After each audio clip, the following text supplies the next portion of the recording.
चला तर आपण मित्र आता हा जो फोटो आहे हा कसा एडिट करता येईल आपण बघूया. कॅमेरा रॉ फिल्टरमध्ये ज्या आपण चेंजेस करणार आहोत त्या सगळ्या चेंजेस आपण ॲज अ प्रीसेट्स कशा सेव्ह करू शकतो. या फोटोच्या जे सेटिंग आहे ते आपण ॲज अ प्रीसेट्स कशा सेव्ह करणार हे पण मी तुम्हाला एंडला सांगणार आहोत. सो व्हिडिओ शेवटपर्यंत नक्की बघा. चला तर आपण स्टार्ट करूया या फोटोचे एडिटिंग. सर्वप्रथम या फोटोमध्ये जे बॅकग्राऊंडमध्ये काही ऑब्स्टॅकल्स दिसत आहे ते आपण रिमूव्ह करायचा प्रयत्न करूया. त्यासाठी मी सिलेक्शन टूल इथे घेतलं आहे. तुम्ही बघू शकता इथे बॅकग्राऊंड ब्लर आहे पण तरीसुद्धा काही ऑब्स्टॅकल्स इथे दिसत आहेत.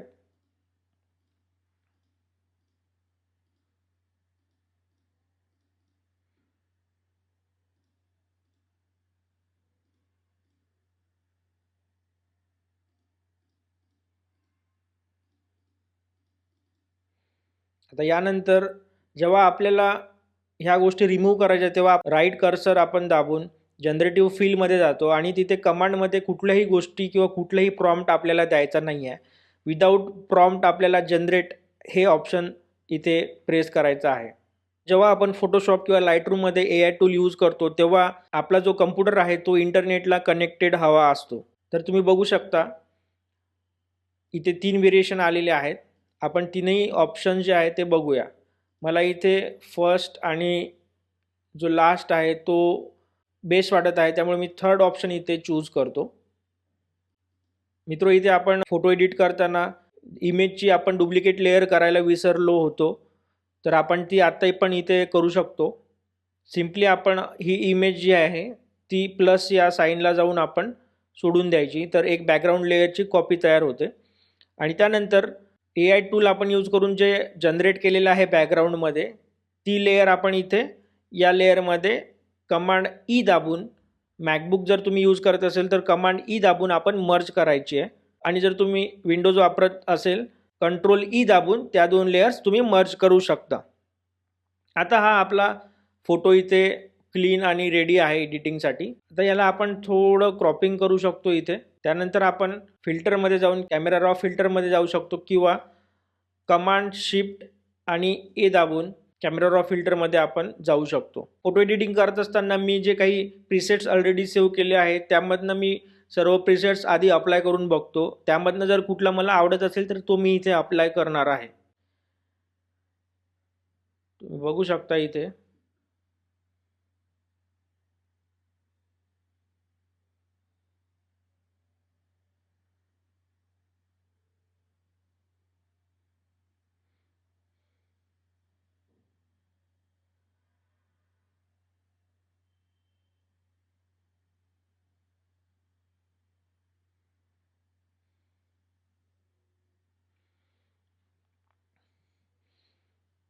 आता पूर्ण प्रिसेट्समध्ये NB8 हा प्रिसेट मला इथे छान वाटत आहे, पण हा यूज करत असताना मी याचं जे इंटेन्सिटी आहे ती थोडी मी कमी करणार आहे.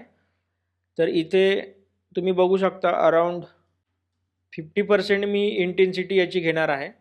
त्यानंतर आपण परत बेसिक एडिटिंग टूलमध्ये जाणार आहोत. काय अजून बेस्ट करता ते आपण इथे बघूया. आता इथे थोडं जे बॅकग्राऊंड आहे कलर मिक्सचरमध्ये जाऊन आपण जो बॅकग्राऊंडचा जो येलो टोन आहे तो हलकासा कमी करू शकतो.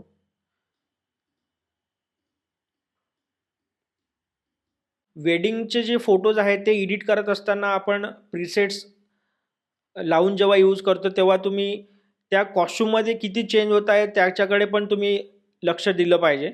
कॉस्ट्यूमच्या कलरमध्ये जर खूप ड्रास्टिक चेंज येत असेल तर तुम्ही त्याकडे लक्ष द्यायला हवं. कॉस्ट्यूमच्या कलरमध्ये खूप चेंजेस नको व्हायला. बिफोर आफ्टर इथे तुम्ही बघू शकता. तर ब्लाऊजमध्ये थोडासा चेंज इथे आपल्याला दिसत आहे, तर आपण तोच थोडा सेट करूया.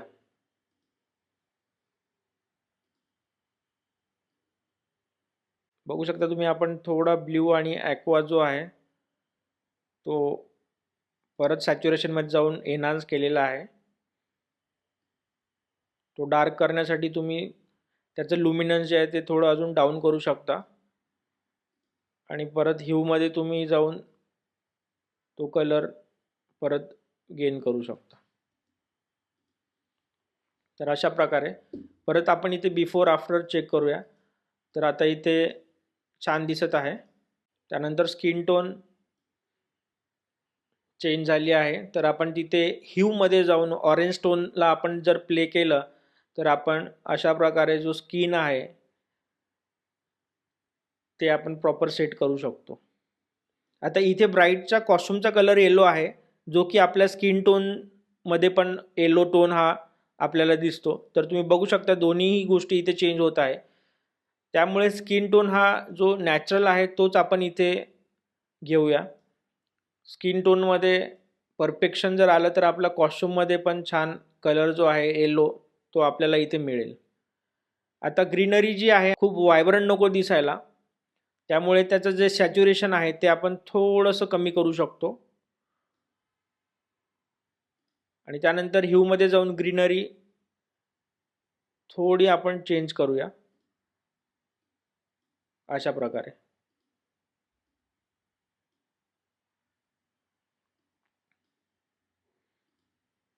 त्यानंतर आपण थोडा कॉन्ट्रास्ट ॲड करूया.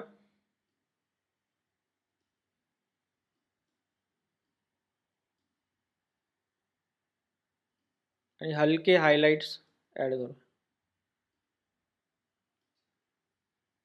ब्लॅक्स थोडं जास्त झाले आहेत, थोडं कमी करूया. त्यानंतर आपण मास्किंगमध्ये जाऊन रेडियल ग्रेडियंट आपण मास्क घेणार आहोत. आणि जो लाईट सोर्स आहे बॅकग्राऊंडला तिथे आपण काही चेंजेस इथे करू शकतो. आता इथे जो बॅकग्राऊंडला बघत आहे तुम्ही तो सनसेट आहे, त्यामुळे तिथे थोडा वार्म टोन ॲड करूया. टेम्परेचर आणि सॅच्युरेशन जे आहे ते आपण हलकं वाढवूया. हलकासा इथे एक्सपोजर पण आपण वाढवू शकतो. बघू शकता तुम्ही कशा प्रकारे इफेक्ट आपल्याला इथे मिळत आहे. त्यानंतर आपण इथे नवीन एक अजून मास्क घेणार आहोत आणि इथे आपण सब्जेक्ट जे आहे त्याला सिलेक्ट करणार आहोत अशा प्रकारे. आणि त्यानंतर सब्जेक्टला आपण थोडा जो एक्सपोजर आहे तो थोडा आपण एनहान्स करूया. त्यानंतर थोडं हायलाइट्स वाढवूया आणि शॅडोजला हलकं आपण ब्लॅक्स आणि शॅडोज डाऊन करूया अशा प्रकारे.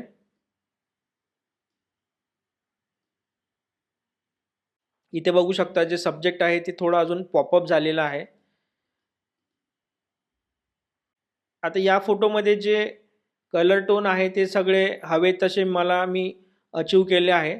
आणि जर आता मला हे सर्व सेटिंग्स जर सेव्ह करायचं असेल तर कसे करायचे. प्रीसेट्समध्ये जाऊया. त्यानंतर तुम्ही प्रीसेट्स जे दिसत आहे त्याच्या साईडला एक ऑप्शन आहे क्रिएट प्रीसेट. तर आपण इथे क्लिक करूया. आणि जर आता हा प्रीसेट आपल्याला करायचं याचं आपण नाव द्यायचं आहे. तर काय आता माझे टोटल 14 प्रीसेट आहे, तर मी याला नाव देतो NB15. ठीक आहे. आणि हा कुठल्या ग्रुपमध्ये मला सेव्ह करायचा आहे तर मी ते सुद्धा इथे करू शकतो.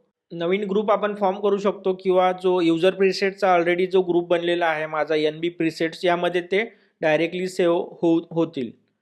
ठीक आहे. आता या प्रीसेटमध्ये रिमूव्हल आणि मास्किंग किंवा लेन्स ब्लर किंवा जोमेट्री ह्या गोष्टी आपण या प्रीसेटमध्ये ॲड करणार नाही आहे. कारण जेव्हा आपण नवीन फोटो घेतो त्यामध्ये त्या सगळ्या ऑब्स्टॅकल्सचे प्लेसमेंट चेंज होत राहतात. त्यामुळे त्या गोष्टी आपण ॲड करून आपल्याला दुसऱ्या फोटोमध्ये त्याचे काही परफेक्ट रिझल्ट मिळणार नाहीत. त्यामुळे त्या गोष्टी आपण तिथे अनटिक करणार आहोत. तर तुम्ही बघू शकता इथे NB15 हा प्रीसेट आपल्याला इथे तयार झालेला आहे. तर अशा प्रकारे हा फोटो इथे एडिट झालेला आहे. तर बघू शकता तुम्ही बिफोर आफ्टर. या वेडिंगचा ब्लॉग मी माझ्या प्रोफाईलला ऑलरेडी शेअर केला आहे, तर तुम्ही तो रील्समध्ये जाऊन बघू शकता. आणि हा एडिटिंग ट्युटोरियल तुम्हाला कसा वाटला हे मला कमेंटमध्ये नक्की सांगा. थँक्यू.